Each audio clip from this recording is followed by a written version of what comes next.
So hello everyone, I hope you all are doing very well. तो स्वागत है आप सबका एक नई वीडियो में। तो आज की वीडियो में हम देखेंगे मैश एनालिसिस। ठीक है, मैश एनालिसिस का यहाँ पे हम पूरा कंसेप्ट देख रहे होंगे। इस पे कैसे न्यूमेरिकल्स आते हैं, मतलब क्या क्या क्वेश्चंस इसके बन सकते हैं। ठीक है, तो आज देख लेते हैं कौन कौन से टॉपिक्स हम कवर करने वाले हैं। सबसे पहले हम पढ़ेंगे concept of mesh analysis. Mesh analysis का कंसेप्ट हमें कहता क्या है और इसको कहाँ कहाँ यूज कर सकते हैं। ठीक है, उसके बाद देखेंगे प्रोसीजर ऑफ मैश एनालिसिस। ठीक है, यानी कि मैश एनालिसिस को यूज करके हम क्या प्रोसीजर फॉलो करते हैं क्वेश्चंस को सॉल्व करने में। ठीक है, उसके बाद एग्जांपल्स ऑफ मैश एनालिसिस। उसके बाद हम 3 से 4 एग्जांपल देख रहे होंगे जिसमें हम इलेक्ट्रिकल नेटवर्क को सॉल्व कर रहे होंगे यूजिंग मैश एनालिसिस। ठीक है, तो आज हम ये तीनों टॉपिक कवर करने वाले हैं। तो बिना टाइम वेस्ट किए चलते हैं अपनी वीडियो। ओके, तो अब हम अपना मैश एनालिसिस का कंसेप्ट देखते हैं। ठीक है, मैश एनालिसिस का कंसेप्ट एक्चुअल में हमें कहता क्या है। ठीक है, it is an application of KVL. Now what is KVL? Kirchhoff's voltage law. हम पहले भी KVL की बात कर चुके हैं। अगर आपको KVL नहीं आता तो आपको मैश एनालिसिस बिल्कुल समझ नहीं आ सकता, क्योंकि ये जो है हमारे पास KVL की ही एक एप्लीकेशन है। ठीक है, अगर आपको ये नहीं आता है तो आप हमारी पुरानी वीडियोस चेक कर सकते हैं, उसमें हमने KVL पूरा अच्छे से समझा रखा है। ठीक है, उसके बाद आप यहाँ पे आना, आपको इजीली समझ आएगा। ठीक है, so it is an application of KVL. Now mesh currents are find. अब हमें क्या है कि नोडल एनालिसिस में हम क्या करते थे, नोड वोल्टेजेस फाइंड करते थे, लेकिन यहाँ पे क्या है, हम मैश करंट्स फाइंड कर रहे होंगे अपने इलेक्ट्रिकल नेटवर्क को एनालाइज करने के लिए। ठीक है, यानी कि क्वेश्चन में मैं कुछ भी पूछा हूं, हमें उससे मतलब नहीं है, हमें सबसे पहले मैश करंट फाइंड करना है, उसके बाद हम उस क्वेश्चन के रिक्वायरमेंट के अकॉर्डिंग अपना मैश करंट की वैल्यू सेटिस्फाई करवा रहे होंगे। ठीक है, अब क्या है, procedure to solve numericals using mesh analysis. अब हम देखेंगे कि हम क्या प्रोसीजर फॉलो करते हैं मैश एनालिसिस से इलेक्ट्रिकल नेटवर्क को सॉल्व करने के लिए। ठीक है, तो सबसे पहले हम इसमें क्या करते हैं, स्टेप 1 में identify all the meshes and label mash currents. ठीक है, अब हमारे पास कोई इलेक्ट्रिकल नेटवर्क है। ठीक है, सबसे पहले हम उसमें आइडेंटिफाई क्या करेंगे कि उसमें कितनी मैशेस हैं और कहाँ कहाँ हमें मैश दिख रही है। ठीक है, अब हमने आइडेंटिफाई कर लिया सारी मैशेस को। उसके बाद क्या करेंगे, जब हमने मैशेस आइडेंटिफाई कर ली तो उसको हम कुछ ना कुछ करंट दे देंगे। ठीक है, मान लेते हैं हमारे पास 2 मैशेस हमें दिख रही हैं, तो I1 और I2 हमने करंट एज्यूम कर लिया। अब इन करंट्स की डायरेक्शन क्या होगी, तो इन करंट्स की डायरेक्शन जो होगी वो हम पे डिपेंड करेगी। हम क्लॉकवाइज भी ले सकते हैं, एंटी क्लॉकवाइज भी ले सकते हैं। ठीक है, उसमें ज्यादा डिफरेंस नहीं आता। ठीक है, अब देखते हैं स्टेप 2 में क्या है, observe current flowing through each element. ठीक है, अब हमने मैशेस आइडेंटिफाई कर ली, उसको कुछ ना कुछ करंट दे दिया मैश को। ठीक है, अब हम क्या करेंगे, अब जो उस मैश में जो एलिमेंट्स आ रहे हैं, यानी कि एक लूप बन रहा होगा ना, तो उस लूप में कुछ ना कुछ एलिमेंट्स आ रहे होंगे, तो उन एलिमेंट्स के में हम देखेंगे कि क्या क्या करंट फ्लो कर रहा है अकॉर्डिंग टू हमने जो मैश करंट्स एज्यूम करे थे। ठीक है, जो हमने मैश करंट्स एज्यूम करे थे सिर्फ उसी के अकॉर्डिंग देखेंगे कि जैसे हमारे पास रेजिस्टेंस है तो उसके अकॉर्डिंग जो करंट है उसके अकॉर्डिंग उसमें क्या करंट फ्लो होना चाहिए, जो हमने लेट किया था उसके अकॉर्डिंग यहाँ पे सारा देख रहे होंगे। ठीक है, हर एक एलिमेंट का ऐसे हम चेक कर सकते हैं। तो स्टेप 2 में हमें यही करना है। ठीक है, ठीक है जी, तो अब हम देखते हैं अपनी step number 3, right KVL equation for all the meshes. ठीक है, अब हमने क्या किया था, फर्स्ट स्टेप में सारी मैशेस को आइडेंटिफाई कर लिया था। ठीक है, और उनको कुछ ना कुछ मैश करंट दे दिया था। सेकंड स्टेप में क्या किया, अब हमने जो सारे एलिमेंट्स थे उनको ऑब्जर्व किया कि उनमें क्या करंट फ्लो कर रहा है अकॉर्डिंग टू मैश करंट जो हमने अज्यूम किया था। अब स्टेप 3 में क्या करेंगे, अब जो हमने मैशेस अज्यूम करे थे उनमें क्या करेंगे, केवीएल इक्वेशंस लगाएंगे। ठीक है, यानी कि उन सब के लिए केवीएल इक्वेशंस निकालेंगे स्टेप 3 में। ठीक है, अब बात आती है हमारे पास स्टेप 4 की। स्टेप 4 क्या कहती है, find value of mesh currents by solving KVL equation of step 3। अब स्टेप 3 में हमने क्या किया, सारी मैशेस के लिए केवीएल इक्वेशंस निकाली थी। ठीक है, अब स्टेप 4 में क्या करेंगे, इन केवीएल इक्वेशंस को सॉल्व करेंगे ताकि हम अपने मैश करंट्स की वैल्यू निकाल सकें। ठीक है, अब जब हमारे पास मैश करंट्स की वैल्यू आ जाएगी तो हम कुछ भी निकाल सकते हैं, नोड वोल्टेजेस निकाल सकते हैं, किसी भी रेजिस्टेंस के अक्रॉस करंट निकाल सकते हैं, किसी भी एलिमेंट के अक्रॉस क्या वोल्टेज है क्या करंट है, मतलब उसके बाद हम सब कुछ इजीली निकाल सकते हैं। ठीक है, तो ये हमारे पास 4 स्टेप्स थी मैश एनालिसिस को लगाने की। अगर आपको ये चारों स्टेप्स याद है तो आप इजीली क्वेश्चन को सॉल्व कर पाएंगे। ठीक है, इसलिए आपको इनको याद करना बहुत जरूरी है।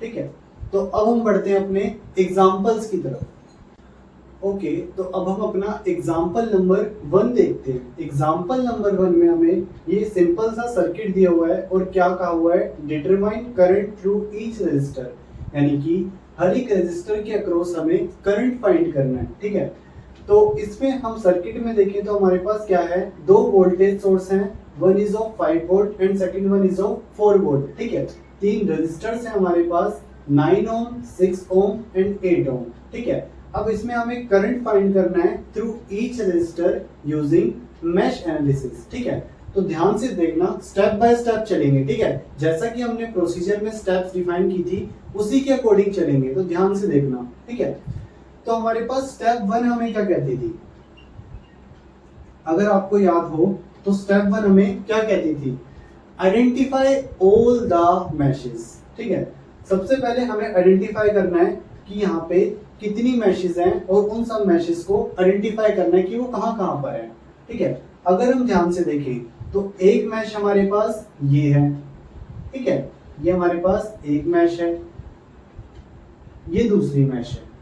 ठीक है, तो हमारे पास ये 2 मैश अभी हमारे पास प्रेजेंट है इस सर्किट में। ठीक है, अब सेकंड जो हमारे पास उसी में ही क्या था, identify all the meshes and label them with their mash currents. ठीक है, यानी कि ये जो हमारे पास मैशेस हैं इनमें हमें कुछ ना कुछ करंट एज्यूम करना है और उसको लेबल करना है। ठीक है, तो स्टेप 1 में हम क्या करते हैं, करंट को एज्यूम करते हैं यहाँ पे। ठीक है, एक बार सर्किट को रीड्रॉ करते हैं, फिर आपको इजीली समझ आएगा उससे। ठीक है, यहाँ पे हमारे पास है 5 वोल्ट का सोर्स, यहाँ पर है हमारे पास 9 ओम का रेजिस्टेंस। ओके, 9 ओम, फिर है हमारे पास 6 ओम का रेजिस्टेंस, 6 ओम। ठीक है, फिर है हमारे पास 8 ओम, यहाँ पर है 8 ओम, फिर है 4 वोल्ट का वोल्टेज सोर्स। ठीक है, अब मैशेस हमने आइडेंटिफाई कर ली थी, ये मैश है अपने पास, ये मैश है। ठीक है, अब इसमें कुछ ना कुछ करंट हमें एज्यूम करना है, तो हमने मान लिया यहाँ पे हमने क्लॉकवाइज मान लिया, क्लॉकवाइज करंट फ्लो कर रहा है I1। ठीक है, और इस मैश में करंट फ्लो कर रहा है I2, यहाँ पे भी क्लॉकवाइज ही फ्लो कर रहा है। ठीक है, तो यहाँ पे हमने अपनी स्टेप 1 को कंप्लीट कर लिया। ठीक है, अब बात करते हैं स्टेप 2 की। स्टेप 2 हमें क्या कहती थी कि हमें करंट को, अमाउंट ऑफ करंट फाइंड करना है through each element in terms of mesh currents जो कि हमने अज्यूम करे हैं, यानी कि I1 और I2 ये करंट्स हमने अज्यूम करे हैं। ठीक है, तो इनके अकॉर्डिंग हमें देखना है कि 9 ओम, 6 ओम, 8 ओम इनके अक्रॉस क्या करंट फ्लो कर रहा है। ठीक है, तो अगर हम देखें 9 ओम के अक्रॉस क्या करंट फ्लो कर रहा है, तो यहाँ पे हमें सिंपल पता है कि I1 फ्लो कर रहा है इस तरीके से। ठीक है, तो थ्रू 9 ओम क्या फ्लो कर रहा है, I1। ठीक है, अब बात करें थ्रू 6 ओम की। 6 ओम में अगर हम ध्यान से देखें तो यहाँ पे क्या है, I1 करंट फ्लो कर रहा है ऐसे। ठीक है, और I2 करंट फ्लो कर रहा है ऐसे। ठीक है, तो यहाँ पे क्या है, हमें पता लग रहा है कि यहाँ पे दोनों करंट्स प्रेजेंट है, I1 और I2, I1 और I2 दोनों करंट्स प्रेजेंट है। ठीक है, अब हम बात करते हैं, ये हमारे पास स्टेप 2 थी। अब हम बात करते हैं किसकी, 8 ओम की। तो 8 ओम में भी हमें साफ साफ दिख रहा है क्या करंट फ्लो कर रहा है, I2। यहाँ से क्या फ्लो कर रहा है, I2 करंट फ्लो कर रहा है। ठीक है, तो यहाँ पे हमने अपनी स्टेप 2 कर ली। स्टेप 1 में क्या किया, सारे मैशेस को आइडेंटिफाई किया, स्टेप और उसमें क्या किया, मैश करंट को अज्यूम करा। ठीक है, स्टेप 2 में क्या करा है कि हर एक एलिमेंट के अक्रॉस क्या करंट है, क्या करंट की वैल्यू है according to our mesh currents जो कि हमने एज्यूम करे हैं उसको हमने निकाला है। ठीक है, अब बढ़ते हैं हम अपने स्टेप 3 की तरफ। अब हम बढ़ते हैं अपने स्टेप नंबर 3 की तरफ। स्टेप नंबर 3 हमें क्या कहती थी, केवीएल इक्वेशंस निकालो फॉर ऑल द मैशेस, यानी कि जितने भी हमारे पास मैशेस प्रेजेंट हैं उन सब के लिए हमें केवीएल इक्वेशंस निकालनी है। ठीक है, तो यहाँ पे हमें क्या दिख रहे हैं, अपने दो मैश दिख रहे हैं, एक के अलोंग करंट फ्लो कर रहा है I1 और एक के करंट अलोंग करंट फ्लो कर रहा है I2। ठीक है, तो सबसे पहले हम केवीएल इक्वेशन निकालते हैं फॉर मैश 1। मान लेते हैं हमारे पास मैश नंबर 1 है, ये मैश नंबर 2 है। ठीक है, तो फॉर मैश 1 हम केवीएल इक्वेशन निकाल रहे हैं, KVL equation for mesh number 1। ठीक है, तो केवीएल, जैसे कि मैंने कहा कि आपको केवीएल इससे नोडल मैश एनालिसिस सीखने से पहले केवीएल सीखना बहुत जरूरी है। ठीक है, वैसे तो हम केवीएल पहले भी डिस्कस कर चुके हैं, लेकिन एक बार मैं आपको वैसे ही ओरली समझा देता हूँ कि सबसे पहले हम देखेंगे हमारे पास वोल्टेज सोर्स क्या राइजिंग है या फिर फॉलिंग है, यानी कि वोल्टेज जो है वो राइज हो रहा है या फिर फॉल हो रहा है। अब राइज और फॉल का मतलब क्या है कि अगर नेगेटिव टू पॉजिटिव जा रहा है इसका मतलब क्या है, कुछ ना कुछ बढ़ रहा है, तो यानी कि वोल्टेज राइज हो रहा है। ठीक है, अब पॉजिटिव टू नेगेटिव जा रहा है तो उसका मतलब क्या है, वोल्टेज फॉल हो रहा है। ठीक है, तो यहाँ पे हमारे पास क्या है, वोल्टेज राइज हो रहा है, तो वोल्टेज राइज में हम क्या लेते हैं, पॉजिटिव वोल्टेज लेते हैं। ठीक है, तो यहाँ पे क्या आएगा, प्लस का 5 और बाकी जितने भी रेजिस्टेंस है वो क्या आएंगे, सारे माइनस में आएंगे। यहाँ पे क्या है, -9 इंटू I1, क्योंकि वहां पे I1 करंट फ्लो कर रहा है। अब बात करते हैं 6 ओम की, तो -6 I1 minus I2 equals to 0। अब I1 माइनस I2 क्यों लिया, क्योंकि हम लूप 1 के अलोंग क्या है हम केवीएल लगा रहे हैं, तो यहाँ पे क्या होगा, I1 सुपीरियर है, इसलिए यहाँ पे क्या आएगा, I1 minus I2 equals to 0। ठीक है, अब देखते हैं हम केवीएल इक्वेशन फॉर मैश 2। ठीक है, मैश 2 की बात करते हैं, यहाँ पे केवीएल इक्वेशन लगाएंगे तो क्या होगा, -6 I2 माइनस I1। अब I2 माइनस I1 क्यों होगा, क्योंकि हम लूप 2 की बात कर रहे हैं और लूप 2 में क्या सुपीरियर है, I2। ठीक है, तो क्या आएगा, -6 I2 माइनस I1। ठीक है, -8 I2, और यहाँ पे वोल्टेज फॉल हो रहा है, क्योंकि अगर हम इस डायरेक्शन में चलें तो हमें क्या है, पॉजिटिव से नेगेटिव, तो वोल्टेज फॉल हो रहा है, तो -4 इक्वल्स टू 0। ठीक है, तो ये हमने अपनी स्टेप नंबर 3 कर ली, केवीएल इक्वेशन निकाल ली फॉर ऑल द मैशेस। यहाँ पे दो मैश प्रेजेंट थी तो हमने दो इक्वेशन निकाली है। ठीक है, अब स्टेप नंबर 4 में क्या करते हैं, स्टेप नंबर 4 में हम इन दोनों इक्वेशन को, इसको और इसको सॉल्व कर रहे होते हैं।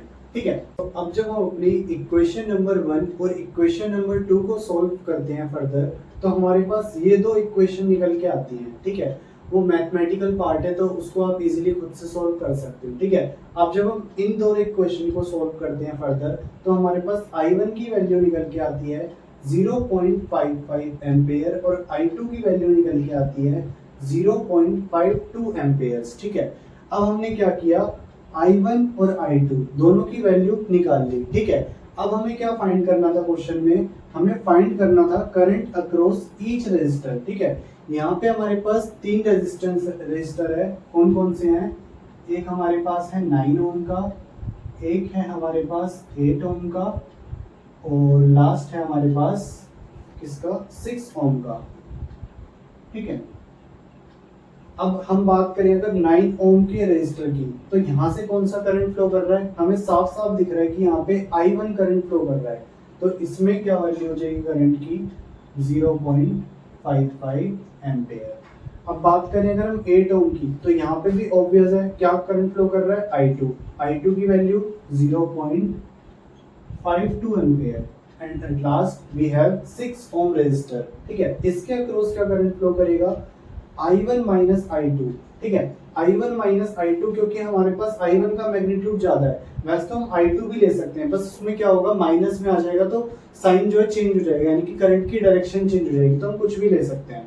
तो मैं यहाँ पे I1 माइनस I2 ले रहा हूँ, तो 0.55 माइनस 0.52 एम्पेयर, ठीक है, इसकी वैल्यू आई थिंक 0.03 एम्पेयर्स होती है, ठीक है। तो इस तरीके से हमने मैश एनालिसिस का यूज करके तीनों रेजिस्टर्स के अक्रॉस अपना करंट इजीली फाइंड कर लिया, ठीक है। हमने क्या किया था, मैंने कहा था कि यहाँ पे अगर मैश करंट्स फाइंड कर लोगे तो आपका आधे से ज्यादा सॉल्यूशन अपने आप ही निकल जाएगा, ठीक है।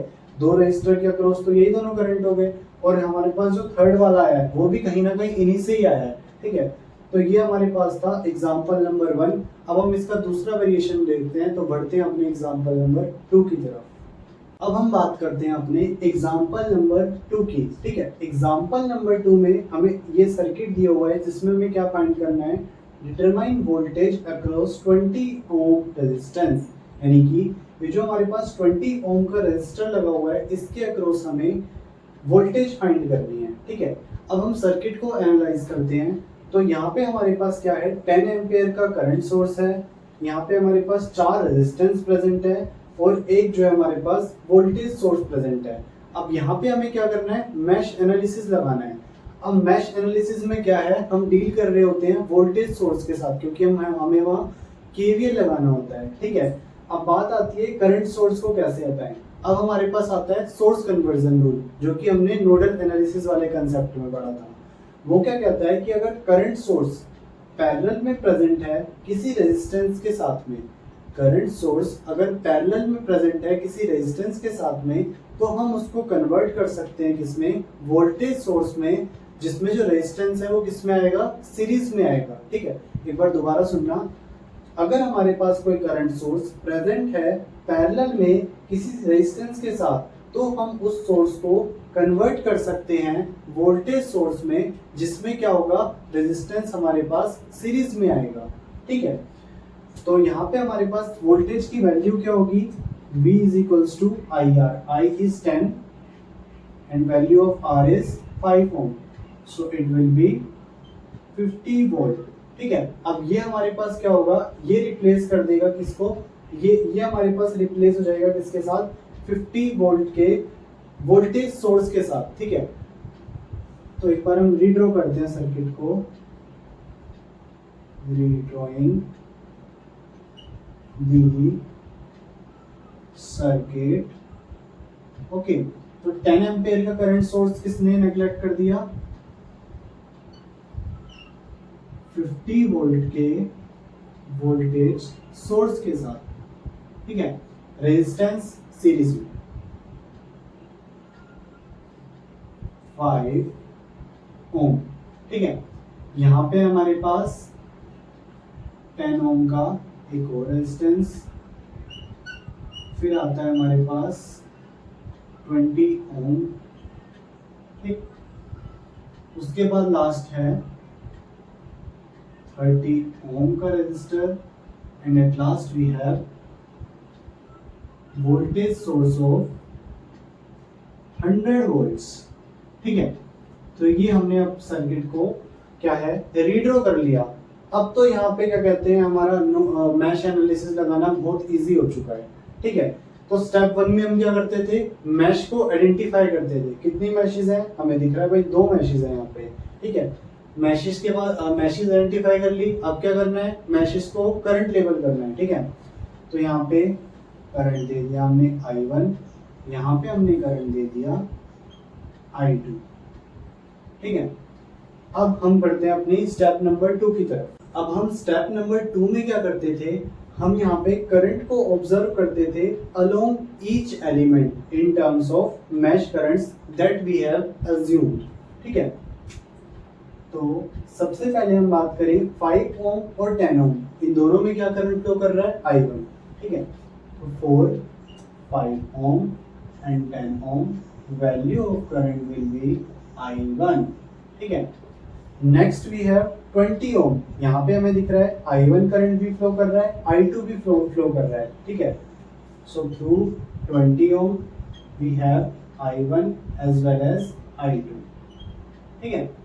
अब 30 ओम की बात करें, in 30 ohm we have current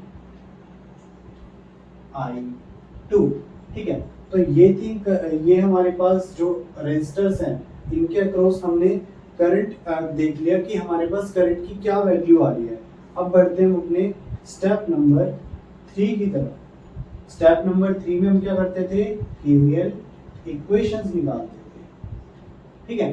तो अगर हम फर्स्ट मैश की बात करें तो केवीएल इक्वेशन क्या होगी, +40 50, ठीक है। दोनों सीरीज में है तो क्या होगा, प्लस होएगा, 15 ओम हो जाएगा, -15 I1 -20 I1 I2 = 0, ठीक है। अब हम देखें फॉर मैश 2 के लिए, इसको हमने मान लिया इक्वेशन नंबर 1। मैश 2 की अगर हम बात करें तो क्या है, 20 ओम का रेजिस्टेंस है तो -20 I2 I1, ठीक है, -30 I2 -100 = 0। ये हमारे पास होगी इक्वेशन 2। तो ये दोनों इक्वेशन क्या है, केवीएल इक्वेशन है फॉर मैश 1 एंड मैश 2। अब ओके, तो अब हमें स्टेप नंबर 4 में क्या करना होता है, जो हमने दो केवीएल इक्वेशन निकाली थी उनको फर्दर सोल्व करना होता है, ठीक है। तो जब हम हमने फर्दर सोल्व किया तो हमारे पास ये दो इक्वेशन निकल के आई, ठीक है, वो आप कर लेना। तो अब जब हम इन दो इक्वेशंस को आगे और सोल्व करते हैं तो I1 की वैल्यू आती है 0.37 ampere and value of I2 will come as -1.85 amperes, ठीक है। अब क्वेश्चन में हमें क्या दिया हुआ था, क्वेश्चन में हमें पूछा हुआ था कि 20 ओम रेजिस्टर के अक्रॉस हमें वोल्टेज फाइंड करनी है, ठीक है, यानी कि वोल्टेज अक्रॉस 20 ओम हमें फाइंड करनी है। अब यहाँ पे अगर हम माने कि यहाँ पे हमारे पास वोल्टेज है तो वोल्टेज क्या होगी, I इंटू R, R क्या है 20 और I क्या फ्लो कर रहा है, I1 I2, ठीक है, यानी कि 20, I1 की वैल्यू क्या है 0.37 -1.85, ठीक है। तो इसकी वैल्यू कुछ आती है हमारे पास 44.4 वोल्ट, ठीक है। तो ये हमने देखी सेकंड वेरिएशन किसकी, मैश एनालिसिस की, ठीक है। तो इन्हीं दो एग्जांपल्स के साथ आज की वीडियो को खत्म करते हैं। अगर अच्छी लगी तो लाइक कमेंट शेयर सब्सक्राइब, ठीक है। तो आज की वीडियो में इतना ही, मिलते हैं आपसे नेक्स्ट वीडियो में। Till then peace out, thank you.